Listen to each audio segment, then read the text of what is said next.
प्रतिवर्ष परी एथर भी अक्टोबर आसुछि बात्या एने आंचलिक पाणीपाग विभाग पक्षर जारी खबर सूचना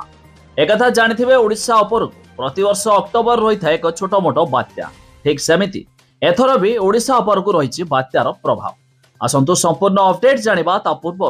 वीडियो को लाइक करंतु सब्सक्राइब करनथिले एबे सब्सक्राइब करि पाखर थिबा घंटी चिन्ह को दबाइ दियंतु सरी जाउथिबो दुर्गा पूजा लक्ष्मी पूजा और दीपावली को नहीं एबेठु बढ़ाइलानी चिंता कारण अक्टोबर रे आनीपारे बड़ बात्या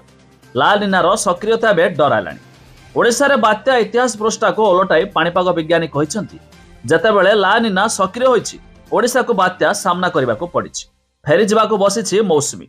यह जेतिकी आश्वस्ति करूनी ताठो अधिक डरलाणी बात्या एथिपाई जे एथर अक्टोबर रु डिसेम्बर जाए प्रशांत महासागर रे जलवायु रे सक्रिय रहिबो ला निना पश्चिम प्रशांत महासागर अंचल रे तापमात्रा स्वाभाविक ठारू अधिक रहुथिबारु पाणीपाग जनित अस्थिरता बढ़िबो ते पाणीपाग विज्ञानीकर एभली आकलन पर बंगोपसागर रे बात्या भय बढ़िछि दिने कि मास नुहे आसंता 3 मास ओडिशा पाई समुद्र आड़ो आसीपारे भीषण विपद उपकूल रे जेकोसी स्थान को छुई पारे बात्या